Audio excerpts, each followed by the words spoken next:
Bonjour. Si je me replonge dans le passé, je m'aperçois bien que ce que j'annonçais était étayé par mes différentes expériences, parce que j'avais connu auparavant l'histoire même du monde de l'humanité. Oui, des prédictions sur moi-même, oui, dont je me passerais bien finalement, parce que j'avais une amie un jour qui avait à peu près les mêmes capacités que moi, et me dit: je connais la date de ma mort. Alors ça me faisait bien rire quand même. Et malheureusement, ou heureusement, j'en sais rien, mais j'ai eu cette même vision-là en ce qui me concerne. Voilà.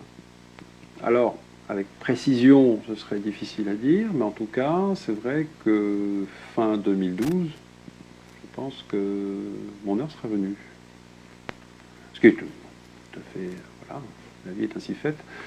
Après, certains ne préfèrent pas savoir la date de la dernière heure.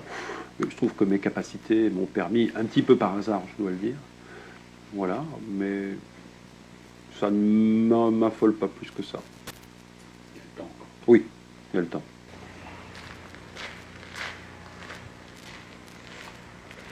Oui, donc nous verrons au courant des années 90 l'effondrement du bloc soviétique. Le bloc soviétique va éclater en plusieurs pays.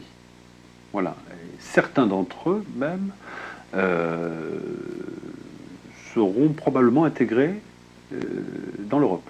L'autre événement majeur que je vois, c'est un problème par rapport à l'alimentation. On risque de croiser, au milieu des années 90, une crise sanitaire majeure sur l'alimentation, par rapport aux bovins, notamment. Mais cette crise sanitaire ne touchera pas que les vaches, elle pourra être évidemment très dangereuse pour l'homme.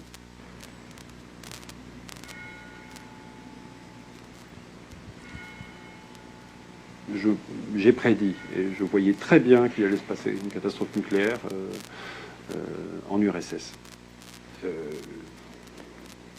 J'ai fait un petit film, j'ai envoyé des lettres, voilà, qui sont restées sans réponse. Alors après, effectivement, on peut toujours dire que je suis un farfelu, mais quand vous annoncez des choses dans le but de pouvoir quand même mettre à l'abri certaines personnes du danger et que personne ne vous entend, notamment les grandes autorités, les gouvernements ou les organisations compétentes, ça, il y a de quoi rager un petit peu, oui. Il se trouve que je me suis rarement trompé dans mes prévisions. J'ai peut-être eu quelques erreurs, et j'en ferai certainement encore. C'est pas la question. C'est la question de l'intensité de la vision. Plus la vision est intense, et plus les probabilités que ça arrive, en fait, sont grandes. Cette rencontre dont je parle, extraterrestre, d'être venu d'ailleurs, fin 2012, n'est pas une rencontre qu'on pourrait imaginer, invasive, apocalyptique. Il s'agit d'une installation, d'une implantation, d'une première étape en fait. Ce n'est pas une fin, c'est une étape. Ils vont s'implanter dans le système de nos vies à la manière d'un virus dans un organisme vivant. Voilà. Il y aura un temps d'incubation pour que l'offensive soit prête, je vois, à 2-3 ans, notamment en 2015. En 2015, l'offensive, celle-ci sera violente et sans recours possible. Pourquoi? Parce qu'ils vont prendre possession d'une chose qui sera omniprésente dans tous les foyers de France, l'ordinateur. Je m'explique. Les ordinateurs vont être beaucoup plus puissants et vont nous assister dans la vie de tous les jours.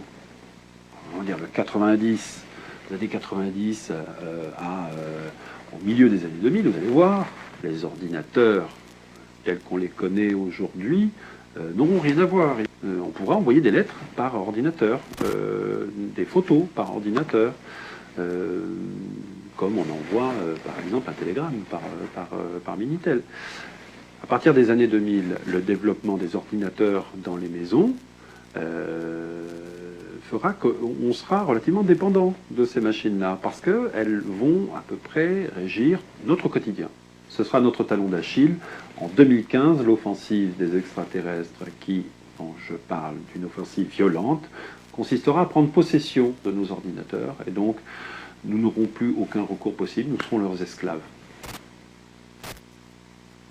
L'offensive extraterrestre, celle dont je parle, c'est-à-dire le moment où ils vont prendre possession de nos ordinateurs, de nos vies, pouvoir de décision, ce sera à une période de 2015 que je situe entre, on va dire, entre septembre et décembre. Sauf que dans cette même prédiction, et dans ces visions, je vois aussi que cette offensive est accompagnée d'une éclipse lunaire.